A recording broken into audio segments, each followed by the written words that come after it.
حاجی صاحب بات چودھری صاحب آئے. ہاں لے بلاؤ انہوں نے. جناب الحمدللہ. سناؤ کیسی گزر رہی ہے؟ حاجی صاحب پتہ چلے نے آج تو معطل ہو گیا. ہاں بس وہ پھر مجبوری جو ہوئی نا پھر. تو میں تو بڑا پریشان ہاں. میں تو پہلی بار حج تے جانا ہے. حاجی صاحب میں آخیا حاجی صاحب بھی پریشان ہونے تسی راضی لگے وے. نہیں میں اصل وچ نا لاک ڈاؤن دے وچ کام ہی ماشاءاللہ نہیں کیتا کہ سانو پریشان لوڑ کیڑی ہے اللہ دے فضل نال. وہ کی کیتا نے تانوں یہ سمجھ نہیں آنی. اوئے اے چوئی صاحب نا گودام دکھا کے لے. اے دیکھو چودھری صاحب.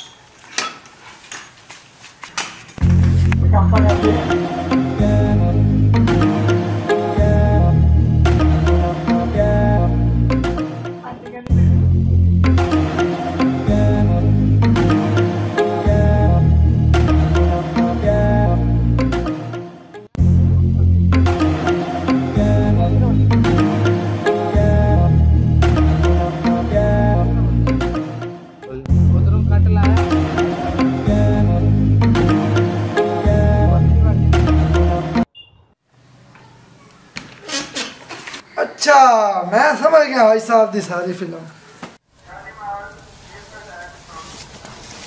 واہ حاجی صاحب تساں تے کمال کر چھڑیا. یقین کرو ایڈا سٹاک کر لیا نے لاک ڈاؤن دے دن مہنگے ویچو گے ہیں. چوئی صاحب واہ ہمیشہ تسی کاروباری رہے. اللہ دے بندیاں حج دے پیسے دا میں راشن خریدیا.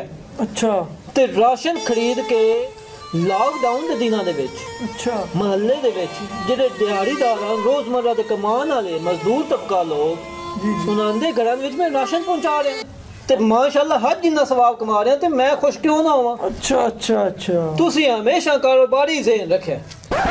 بس جی تسی بڑا اچھا کام کر رہے ہو. تو بڑا ثواب والا کام ہے. اللہ دے بندے حج جنہ ثواب ہے. یہ تسی محلے دے چودھری ہو. تسی اپنے محلے دے وچ بہتر جانتے ہو کہ دیہڑی دار روزمرہ کمان والے کیڑا تے کیڑا کتنا کماندا ہے. حج دے پیسے دا راشن لو تے لوکاں نوں پہنچاؤ. تے میرا نہیں خیال کہ حج تو گھٹ ثواب ملے. ٹھیک ہے حاجی صاحب میں بھی پھر ایتکی ہی کردا بلکہ کل دی بجائے میں جا کے ہنے یہ کام. بہت اچھا کام ہے. ٹھیک ہے حاجی صاحب بڑی مہربانی. اوکے اللہ حافظ. اگر تسی ساڈی اس گل تے متفق ہو تو زیادہ لوگوں نوں دکھاؤਣ واسطے شیئر کرو. ویکھدے رہو رانجھا برادر چنیوٹ.